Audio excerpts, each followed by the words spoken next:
I think these kinds of things, when you think about defense and what you're going to do with defense, I think it's important to know who you are. And I mean that in the sense that what kind of kids are you going to have in your program? What kind of kids can you coach? Usually we all coach the way we were coached, or we tend to start that way anyway. What do you think about the game? How do you think the game should be played? What do you appreciate about the game?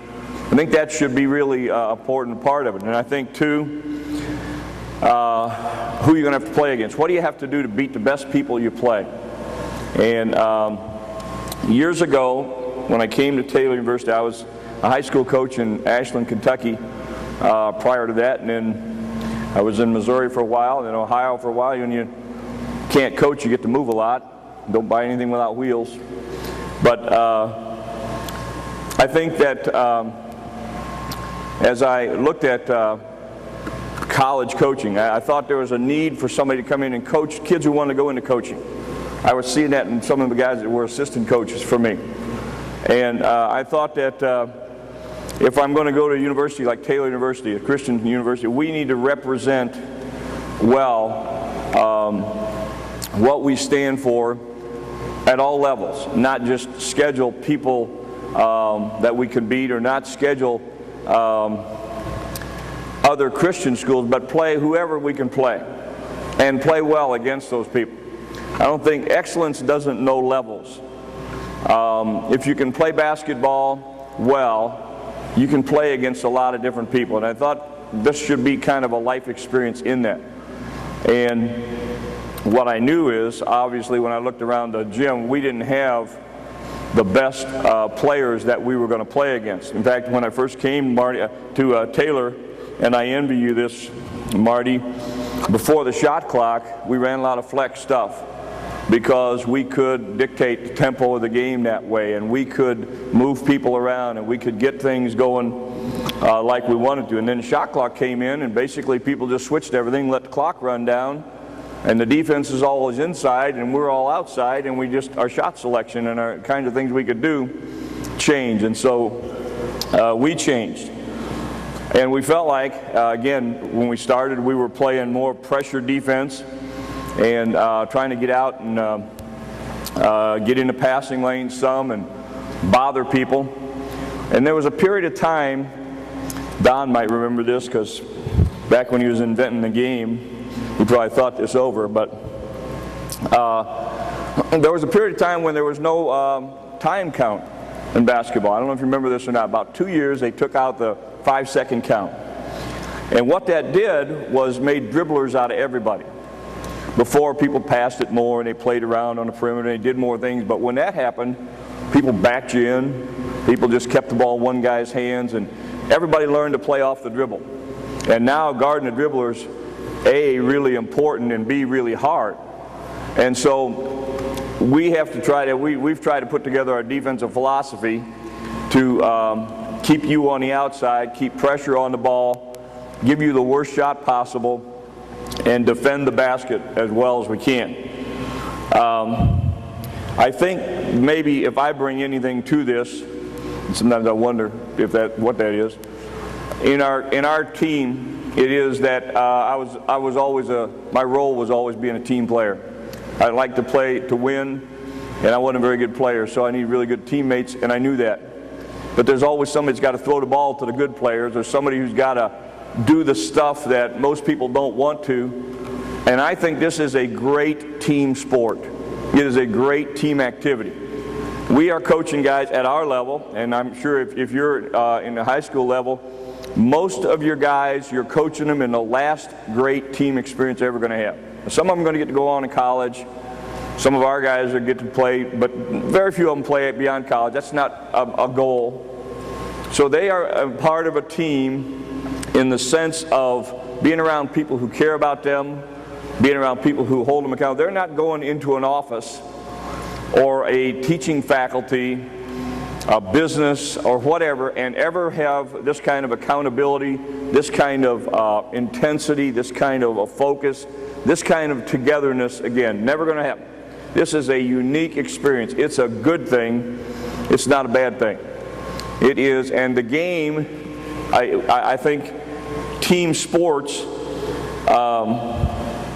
allow the guy who can get his stuff together with everybody else's and make the sum of the parts greater than it looks like they ought to be. That's an effective thing. Teams win. I just read this quote this week. Somebody was talking about leadership, and I thought it really applies. Individuals don't win in basketball. Teams win in basketball. And individual players, the problem is not very many people understand that. Players don't understand it. Certainly their parents don't understand it. And sometimes it's not coached very well. When I talk to guys as a team game, I talk to guys at Division I level. I think that everything filters down from the NBA. And the NBA is basically 5 games of one-on-one. I tell our guys that if you learn your basketball from television, you think this is 5 games of one-on-one.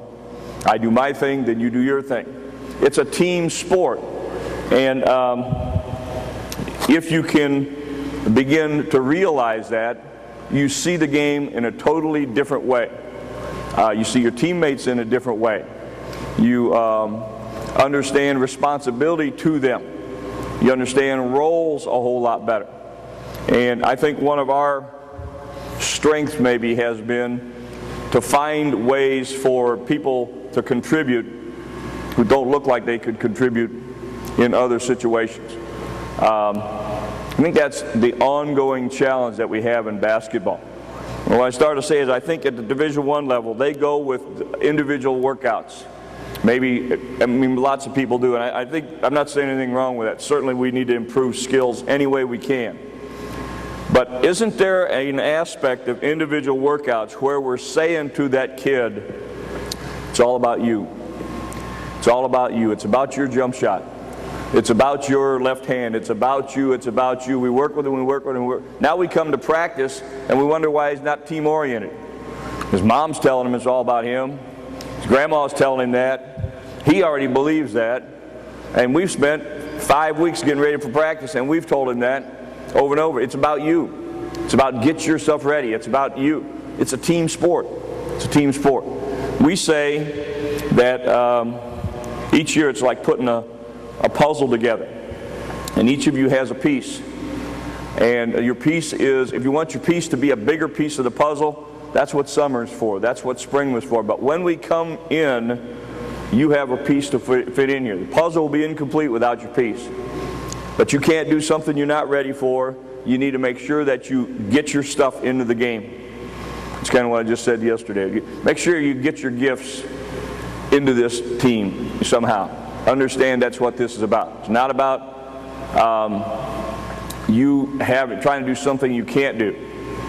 And obviously I'm always available to help if you don't know what that is. I want to consider this. We're trying to teach toughness.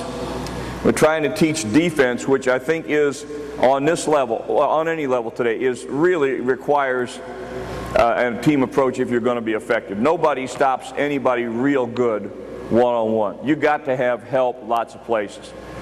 And so a team approach, we're trying to teach that toughness and we're trying to teach unselfishness to a population that is largely soft and very selfish. Not their fault. We've done it. It's who we have. The culture says that. It's about me. And we are saying something in defensive stuff about needing to be tough and we need to define what that is. Because I'm not just talking about getting up and knocking somebody down. Sometimes we're talking about just stay longer. Just deal with difficulty better. Accept your weaknesses. Whatever it might be, there's lots of ways of defining toughness. But we don't have a lot of that. Sometimes it starts with us as coaches having a little more of it ourselves. And unselfishness. Golden rule applies a lot in basketball. Comes up a lot. I think this, if you're going to play good defense, it's got to hurt somebody on your team when they score besides you. Your players got to be hurt when they score. And I think this, again, it depends on what you want out of your defense when I said that first. I mean, if you're just trying to force tempo and go up and down, that's one way of playing. If you have a lot of depth, you can do that. If you don't, then you're going to play a different way. But if you just jump out of bounds and you're going to quick inbound and that kind of thing, what I have found with us is that encourages a lack of accountability on defense. That encourages a lack of somebody screwed up here defensively. Accepting responsibility. And if you're going to be good, it's got to hurt you when they score. There's got to be an understanding that's a mistake, and we're not out here to make mistakes. Years ago, when I got out of college, I went to graduate school at Central Missouri State, and Joe Hall was the head coach there. We went from there to Kentucky, and we were talking about this kind of thing, and one of the things he said was toughness does not come from a fun practice atmosphere. And he wasn't saying, hey, this is a fun game. Basketball is a fun game. You don't have to do things to make it fun for a kid who loves it. I'm saying, you know, coaches, they worry about coaches driving people off. You can't drive a good one off with a stick. I mean, guys, people who love it, they're going to come and get it. But they need to be challenged. They need a challenging atmosphere when they come to practice. What I'm going to tell you here is, one of the things, I think if you're going to work on defense, we spend a lot of time, I would guess, I don't watch your program, but I'll bet you, at least would be willing to match, we spend more time on leg strength than most people. I think if you have a weight program, I know this, college kids, you tell them, I want you to be in the gym, I want you to lift, that yada, yada, yada. They're going to do lots of bench press, they're going to do lots of curls, probably going to do something, pull downs, because you got to be looking good, right? Did you work out? Yep. Do anything for your legs? Oh, yeah. Did a couple of those. But you know what? Don't want to lose my spring, right? Don't want to lose my spring. Take my game away. I'm talking about getting down in a stance and staying in a stance. And so we spend a lot of time on leg strength, a lot of time on it. And we're going to do this for maintenance. I don't know what you say. Well, you can say, well, we don't have a great weight room. We don't have a great weight facility. We don't have a lot of time. I'm just going to show you something that we do as a part. We have a leg circuit that we do. We do weights Monday, Wednesday, Friday. We have this leg circuit that we do twice a week, and it's 4 exercises. It starts with 2 minutes, and then we build up. And we're going to do what we call body squats. I need about 3 people right here. Okay? Don't need weights. Just going to be, here's what we're going to do. We're going to you can be right there on the line. We're going to do, we're just going to do squats here. On my count, we're going to go down on 6 and then back up to regular position. We're going to be down in a stance to start with. Okay, ready? Now when I say 1, you're going to go a little lower. 2, 3, 4, 5. You could be a little lower. That's good. Back up. 1, 2, 3, 4. Stay right there. Back down. 1, 2, 3, 4, 5. Good stance. Let's go down and touch the floor here. Quickly touch the floor. Right back. Stay in your stance. 1, 2. Okay, let's straighten up. Okay, now we're going to do that we'll start with maybe 2 minutes, 3 minutes. We're going to build up to 4 or 5 minutes. But we're also going to do this. Don't relax here now. When I say explode, I want you to go up, jump up, pull your knees up to your chest, come right back down in the stance again. Okay? Got this? All right, ready? Stance. 1, 2, 3. All right, explode up. Get up, get up. Back in your stance. 1, 2. Explode up, get up, get up. Back in your stance. Get up again. Go up again. Stop. 1, 2. Okay, that's good. Give them a hand. Okay, that's a station, and we would do that again. We'll do that after practice. Probably do 3 minutes. Doesn't take long. You want to give that a shot, give that a try. It doesn't look like much. There's no resistance, except there's body resistance. And if you control that, that's not easy. I think, again, you need to do that. We're going to do that during the season. as maintenance for leg work, but it's a part of that. I think that here's something that comes to talk to the ball. I hear people say, okay, we're going to talk, and we want talking on defense, and you get this. Ball is out here, somebody closes out, and the person on the ball is going ball, ball, ball, ball, ball, ball, ball. Well, you can do that, but here's the problem. They're going to smack you in the middle of next week with a screen, and you got no idea because you can't hear when you're doing all that yelling. You don't need it. We know you got the ball. But what you really need to be able to know is, here comes a screen here left. You got to be able to hear that. I got to talk to the ball. The ball's got to take care of itself. I mean, she got the ball. You got to take care of that. This person has got to be the communicator. Person in the post, you got to clear out. This person's got to be a communicator, and this one's got to hear that. And I think we get that back. I think it's important that we don't coach for coaches, but that we coach the game. And I think sometimes we're guilty of not thinking through some of those things. I think dealing with ball screens is a great test of a lot of things in basketball defense. It's a great test of communication. It's a test of toughness going over screen. It's a test of a helper. It's a test of the helper on the helper. A lot of basketball happens at the point of a ball screen. And we start working on that from day one. Consider this. Closeouts.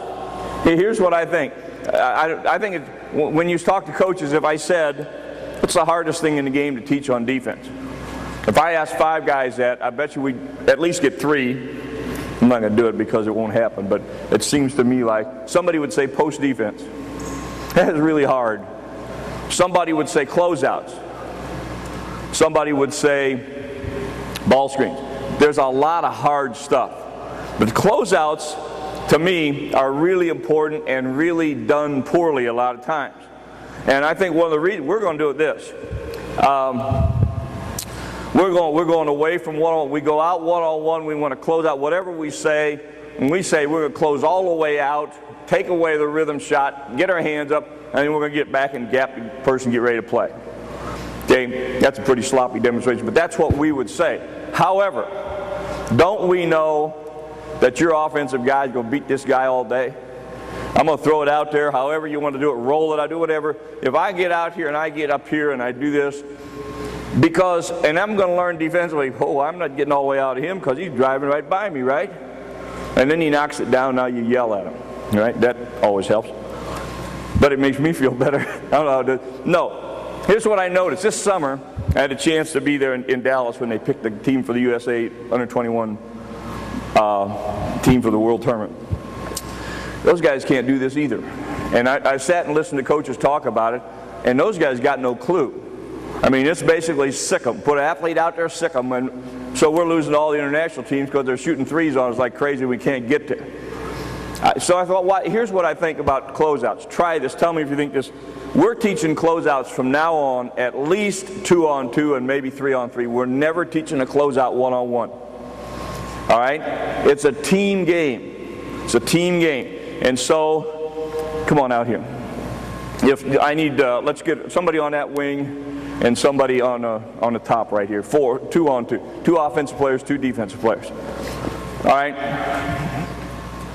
And let's get you back here, both of you back in here. I'm going to throw the ball to her, and you're going to close out there, and you're going to close out here.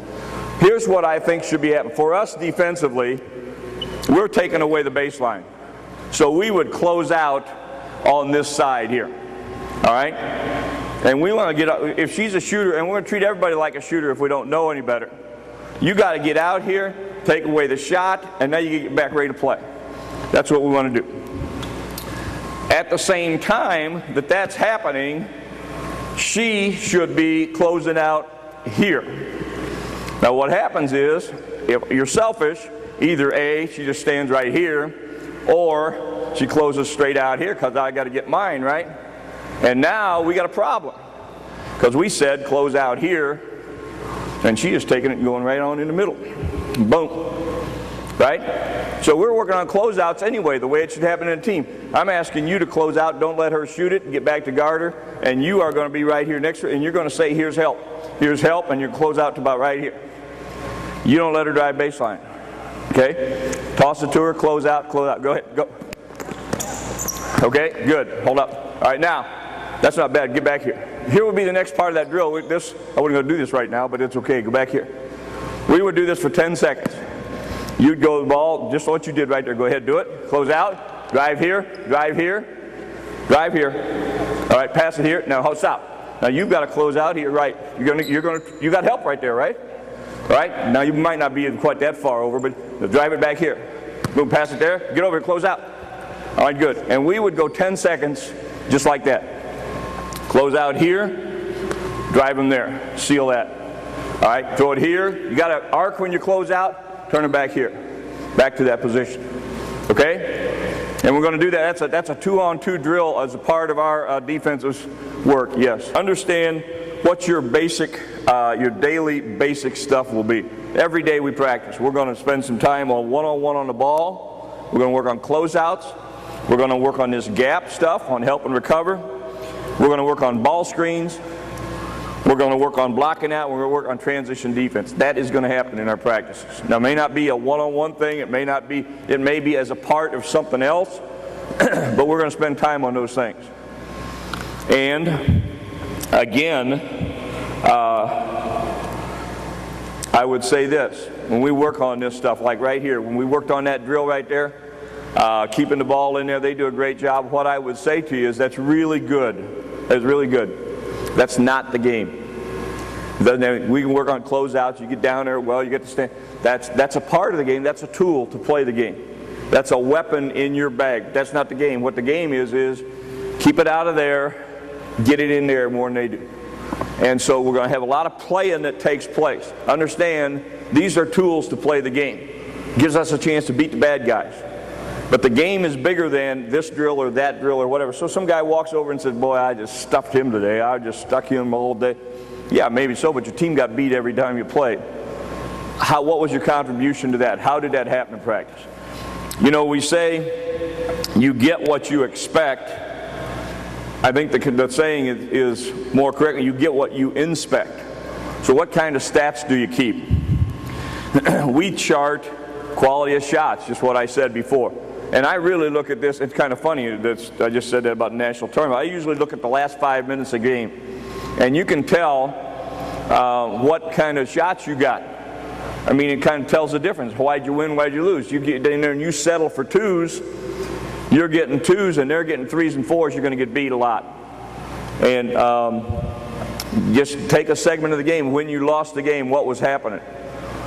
You can chart that and tell that just with quality of shots. That's one thing. Contested shots, uncontested shots. We have a percentage that's acceptable for uncontested shots. Beyond that, it's not acceptable. And we also have charted who was the one that didn't contest a shot. If your number keeps coming up on that, your number ain't going to keep coming up on it. There's going to be a problem with that. All right. We talk about transition field goals, field goals made, and percentage, obviously, of field goals, and free throws attempted. Fouling is a mistake. Fouling is a mistake. And it's kind of interesting. I'm not sure yet what this all means. When they were meeting in Dallas, they were talking about how our Olympic team lost and parts of the game. They keep this stat on measuring defense. They take the number of points you score on threes and add it to the number of points you made on free throws, and you compare it to the number of points they made on threes added to the number of points they made on free throws. And I think what they're saying there is, you guarding the three-point line? Are you attacking the basket where you get fouled? Are they doing that to you? Anyway, in the Olympics, we finished 12th out of 12 teams in that stat. And you know, if you watch it, those guys weren't even interested in guarding a three-point line. I mean, they're just kind of waving. Ball screens were awful. Well, that's exactly what happened. People outscored them there. They got to the free throw line. We didn't. And then, you know, getting to the free throw line is a team thing. So you get what you inspect, what you chart. So keeping statistics, because, hey, telling a player just play harder, most players think they are playing hard. Most players probably are playing hard. Play well. Be effective. Get something done. Here's what happened while you play. Let's talk about our defense a little bit here. A couple of philosophy statements. I think this with defense. I've said this for a while. Basketball in our culture today, again, Dickie V and all the stuff on television, all that stuff, we have created a culture almost like people watch basketball as if it's the ballet.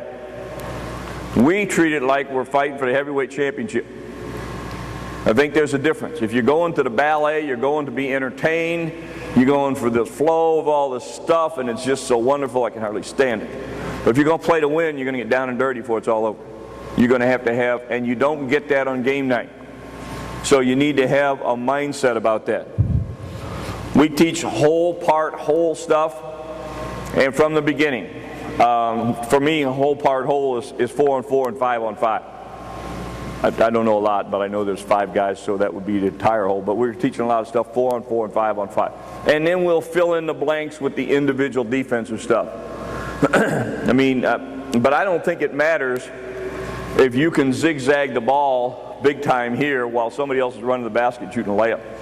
I think those two count against you like everybody else. So it's important to get everybody back. Years ago, I was in charge of the defensive station at camp in Kentucky, University of Kentucky. They had all these guys in there, and we were having a meeting after about day 2, and I said, how about we do this differently?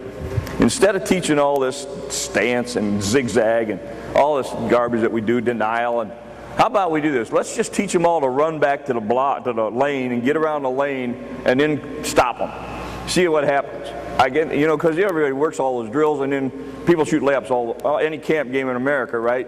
Everybody goes to the basket. How about if we just get everybody back and then make them play against that and see what happens?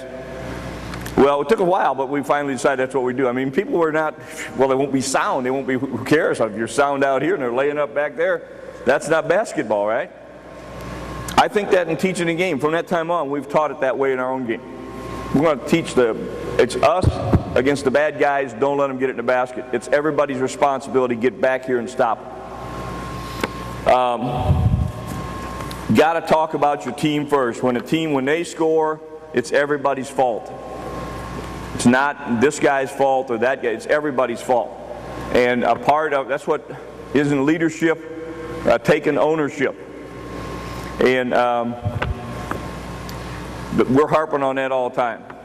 Now, what I want to do is go through some things here. We'll start with Shell Davis. Why don't you give me 4 reds out there? Give me 4 reds on defense and 4 whites on offense. All right? 2 guards, 2 wings. And probably everybody does this, but I'm going to go through it just so we have something that we can understand. And we're not going to run a lot of drills, but we'll go enough that you can understand. All right, we're going to start with position. Well, our position would be like this. Let's put the ball on the wing right here. We would be up on the ball, no baseline, and then we have a line. 3 feet inside the 3-point line, and you got to have at least 1 foot in the line. If you're not on the ball, back up a little bit. I'm going out there with her.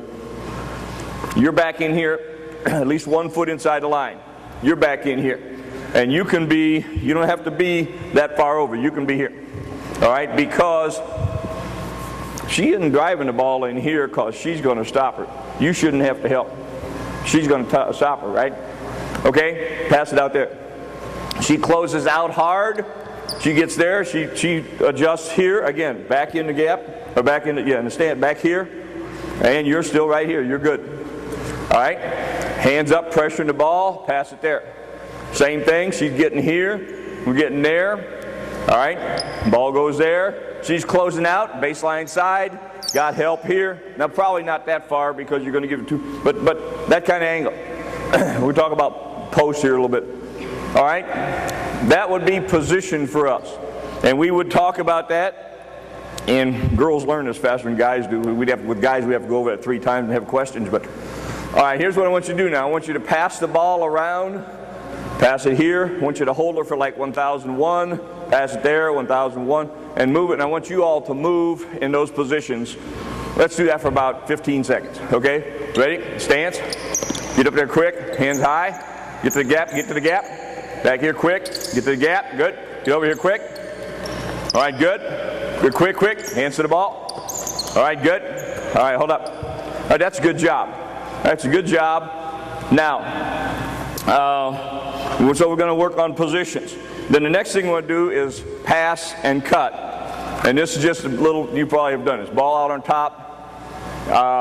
This is basically, we talk about this too. Let me stop right here because this is what you need to do. Offense, you're helping us on defense right now. We call it rehearsal. We're going to rehearse these things and then we're going to play live. But there's a time for, we know that this is not about you beating her with your best move because she's not going full speed yet.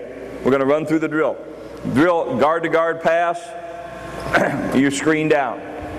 All right, you avoid the screen, you come up here. All right, now, I'd come up ball side of that screen. But you get it through, all right, she's going to be here. Guard forward pass, cut through, jump in the direction of the pass, come through, come out on the other side. All right, you come out on the other side, you're filling there, you're filling up on top. Okay, go back out on top, get in the gaps, guard to guard pass, screen down. All right, avoid the screen. Back here, guard forward, cut through. Following her through, jump in the direction of the pass. All right, stop. Now, you got ball you man, you got jump in the direction of the pass, you got a lot of concepts going there, and they're doing it well. And I'd be disappointed if you didn't. They're doing that well. All right, now, here's what we say about screens, that offside screen. It isn't fight screens away from the ball. It is avoid screens, don't get screened. Treat this, throw the ball here and screen down. It's like the screener, stop. The screener is on fire, right? She is on fire, do not get burned. All right, come on up, quick. Avoid screens, good. Whatever you got to do, get there. All right, now, we would say anytime the ball is on the outer third of the court, you need to be in here and avoid everything. You need to come up ball side of everything. If she screened down, well, that's not what we're doing, but if she did, you come up ball side, there you go, just like that, because the ball's over here, this far away. You would not get caught. And again, this goes back, I think, to playing plays. You freaking run your double screen and curl on the baseline. And coming here, and some guy's got his back to the ball, and he's chasing around here, and he's coming right here, and the ball's all the way over there. Ball's all the way over there. And we're just, we're chasing right through the middle of the floor. It's a team game. It's a team concept. And our concepts should work. I mean, it's nothing magical. It's 5-on-5. They can't put 6 out there. Some places we go, they have 8, but that's not supposed to happen. But you've got that, those concepts. All right, so we go that. Then we go help and recover. And so we're going to put the ball right here. Get you where you're supposed to be. All right, now I want you to drive it right here. Pitch it out here. All right, you catch it and drive it in here. All right, right here, kick it here. Get in here, quick. All right, good. Close out. Get over here. Get over here because we don't want to driving it right back here, right? Drive it right back, same way. Boom, quick. Get in there, in the gap, quick. Back quick. Back here, good. Get over here, quick. All right, good. Okay? That's for us to be helping recover. And we're going to cover that. Again, we're teaching all that. We're going to cover that. We're going to invert it. We're going to put our big guy outside and our guards inside so we get that rotation. And then the last thing we do is we have a 4-on-4 block-out drill. Let's have you 4 in the lane here. You 4 reds. 4 whites, my ball. You're going to just run in a circle. All right, you're going to just kind of circle here. No. Your job, you're going to stay right there and you're going to block out somebody. You have to talk, find somebody, and you guys have got to get 2 rebounds. And we're going to count the number of possessions it takes you to get 2 rebounds. Okay? And you're just moving, and I'm going to throw one of you the ball. When I throw you the ball, shoot it. Okay? Move. Just move. Talk. You better talk. You better point. You better talk. You got somebody wide open? Get the ball. All right, hold up. Okay, let's do it again. That would be 1 for 1. Had somebody wide open though, didn't it? All right, you got to talk and point. Ready? Move. Move, talk. Find him. You got somebody open. Get in, quick. Back out. All right, hold up. They got two, turn it around. Same drill. All right, these guys are going against these guys. Move, talk, point, talk. I got listener. Talk. Find somebody. All right, let's go again. Move. Please come. Move. Okay, cat. Shoot the ball. Block out. Find it. All right, hold up. Okay? What we do is, right now, they got two. We'd have like 3 teams of 4. And we're going to go, you got to have 4 rebounds, and we count possessions.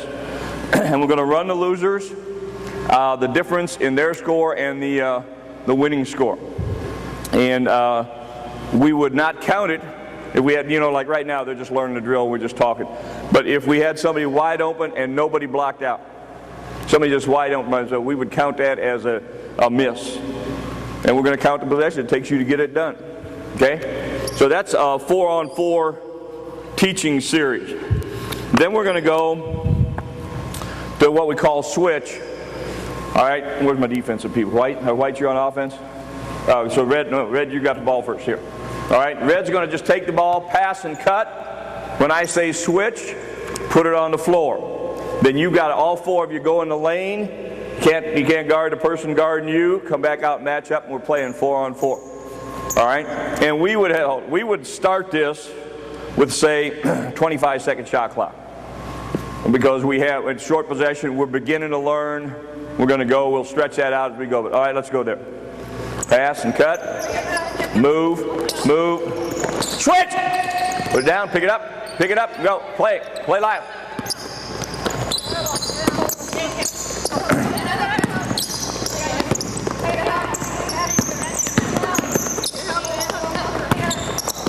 Quick. Get through. Avoid the screen. All right, hold up. They got to score, right? You got a violation there, probably. Turn it around. All right, same drill. You're trying to score here, right?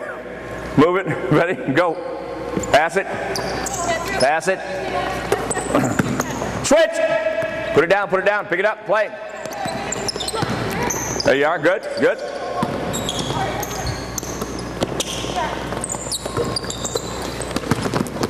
All right, hold up. Okay, we give them a stop. We count stops as a turnover or the first rebound.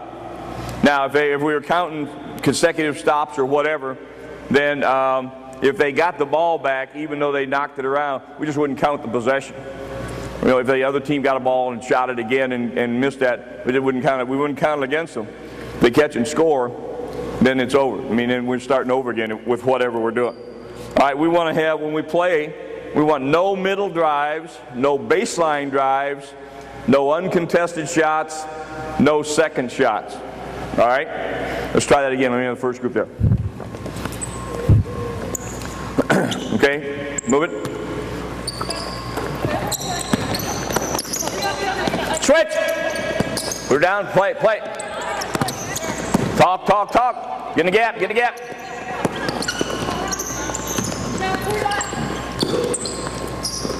Block out. All right, hold up. Okay, now if we were playing, we might play points, we might play consecutive stops, we might play total stops. Sometimes we say you got to have 2 stops before they have 2 scores, but we'd play through. They didn't get that done, right? Let's give them another chance. Same defense, same way. Let's do it again. And didn't they give up that offensive rebound because they gave up the uncontested shot? Somebody started out there, and nobody's got them covered on the boards. That all fits together. All right, go ahead. Whoa. We're going to switch, right? We're going to move. We're going to say switch. I don't have a lot to do here, but I got this one little thing. Nothing happens till I say it, right? Move. Switch. Pick it up. Talk. Can't guard. Move. Back quick. Okay, hold it. I got some work to do on team stuff, right? Never got their defense really set. Never got the ball stopped, and that's really hard. But doesn't it happen to all of us? Isn't that transition stuff? And so we would say, with our guys, we're staying here like that's a part of our first practice. We're staying on that drill till we get that right. Till we get the significant number of our guys, because we got a couple guys trying out, and they may never get it. But we got guys, if we're going to get that right before we go on. If you can't do this, then you can't do some of the other things. Now the next thing we'll do is 5-on-5, so I need 2 more players. This is, we call it block out and break. And the reason we do this is because we want to assign transition rules before we go full court. So let me have, it's the Reds on defense, let me have a red guard on the baseline, another red guard on the other baseline. Reds, guard, down on the baseline, out of bounds. End line. All right, so now let me have the a white guard out there and a white guard over here. Right over here, my ball. Okay, now we're inside here, and white shirts, I'm going to throw up on the board. You're going to block out the Reds. Where's my other, I need a 5th player here. Right here. Okay, I'm going to throw it up on the board. When the ball goes up, these people are going to get back. Well, that's ending with the board. These people are going to get back, and one of them will go all the way to the basket, and one of them will go stop at half court, pick up the ball. All right, so we have the basket covered. You two have to talk that over. Let's say that usually we'd have the quicker person be at half court and stop the ball. The other player go all the way back to the basket. All right, you all block out and you can outlet to these people, and you're playing 5-on-5 to that end of the floor. Big player, you need to run to the basket, and you need to talk and match up on the perimeter. Now, we make this a little harder by putting you out a little farther here, about right out the hash mark. Good. Out to the hash mark. All right. Same drill. Block out, outlet. Whoa, whoa, whoa, whoa. Yeah, behind the line here, right? I thought that was a Christian school. Ready? Shot. Outlet, outlet. Go, go, go. Play. Get the ball. Get the ball.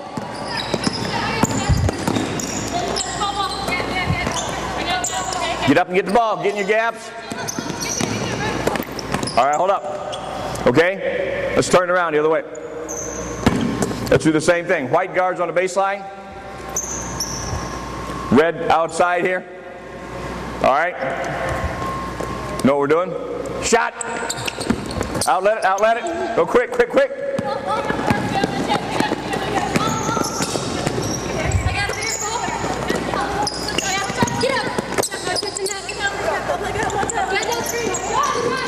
All right, hold up. That's a good job. That's a good job. Give them a hand. They're doing a great job with that stuff. All right, now, we would play that till I'm comfortable with the fact that our guards know they got to get all the way back. One guard's got to stop the ball. We'd like to stop the ball as far out here as we can. On this side of the 10-second line, if we can. Now, again, you got to know who you are. If their guards are quicker than you are, you better get back and just build a little fort around the basket and cover up as best you can. If you can pick them up down the floor, good, you do that. Your post better be sprinting like crazy down the floor. That's basically the mismatch, because your guard, you got the basket covered, but you got somebody open until you get that guard released under the basket. All right, that's the next thing we do. Then, I got time for one more drill. We have not done this. Let me have 3 teams of, let's see. Let me have 4 reds right here. You're going to be on defense. 4 whites right here. All right. And let me have a white inbounder right there. White receiver here. Come on right out here. And you two need to be white shirts as well. Can you do that? All right. So you're here. And here's what we're going to do. Maybe we'll just walk through this. You're going to play 4-on-4 this way. All right, now let me see. I'm going to put you at half court. You can be at half court. And you're going to inbound the ball, and you're going to throw it. Come here. Stay here. All right? Except you're probably a guard, aren't you? Get out here. You're going to inbound the ball right here. Maybe you're a big guard. And you're my 4th player there on the white team. You get to half court. We're going to play here. Going to play this possession live. All right, when we finish the possession, all right, you guys attack this basket, playing 4-on-4. All right, the ball, let's say you stop them, okay? You stop them right here. Come on in here. Well, let's just play a possession. Play a possession, and we'll play till the ball changes hands. Go ahead and play live right here.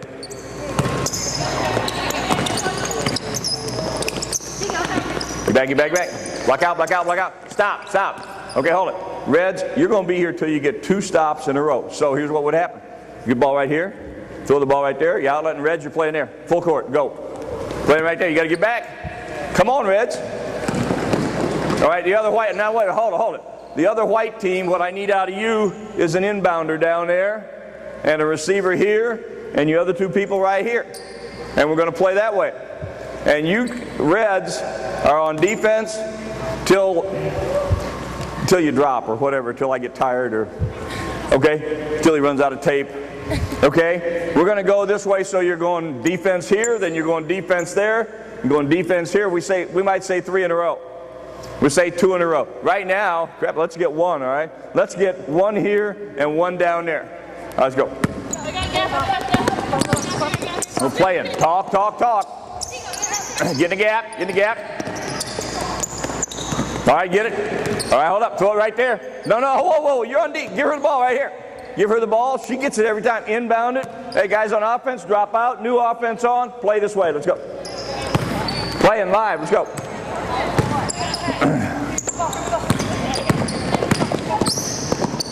All right, now, you need an inbounder there. You need a receiver. All right, hold up. See, you guys could be here for a while. Okay, come on down in. Give them a hand. Good job. Ask a question. Pardon me? People on the outside are going to be new offense down there. Yes, yeah. People that are not in are going to be on offense, and we want an inbounder here, somebody to throw a pretty good outlet pass, because what we really want, we want to stop right here, right? We want to stop here, and now we want to get transition, go get it again, do this again. And we want it to be hard, so you got an inbounder here, you got these guys, you better get back and get them stopped. Now you got to play them at that end, and we might go for 3 in a row. Now you got to come right back and do it again at this end. If we started, we'd probably just go for 2 in a row, just to get started. Or we might do just what I said to them, which I guess would be 2 in a row. You got to get a stop here at half court, now you got to get 1 at full court, and then you're out. And I think basically what I've tried to give you there is a way that you test your team. You stretch your defense. Again, I said earlier, toughness doesn't come out of a fun practice atmosphere, but I think this is fun stuff for players. I think if you like to play, it's about competition, it's about getting something done, and it's getting the things done that your team has to have. Now, we're going to have segments where we stop and we talk about ball screens and how we're defending them, and we're going to take segments of the game that we have to work on in basic fundamentals. And we're going to do all that. But this is a test, and we're going to have lots of tests and practices. We're going to show that we can do this together. And I think I said to you earlier, we're starting practice on Monday. If you want to come and watch practice, you're welcome to do that. Girls, you can sit down. You did a great job. Appreciate your help. Let me just say something to you. Maybe as I get older, I think about these kinds of things a lot. And I think on our campuses, we all have this situation. I know on our campus, you have to defend athletics a lot. People say, why is it important, that kind of thing. And I read this parable of the honeybee. Maybe you know this, the life of the honeybee. Honeybee spends its whole life making honey, and then it dies. And there's nothing vital about making honey. There's no nothing on earth to the necessity for the existence of life about honey. But in the process of gathering nectar for the honey, it pollinates flowers and plants. And that is essential for all of life on the planet. I think coaching is like that. There's nothing life-threatening or that is essential about basketball, except that it informs our lives about a lot of things that really are essential. We need to make it that as coaches. We need to defend that. We need to sell it. We need to believe it first. And we need to act like that in our schools and with our kids. Thank you for your attention.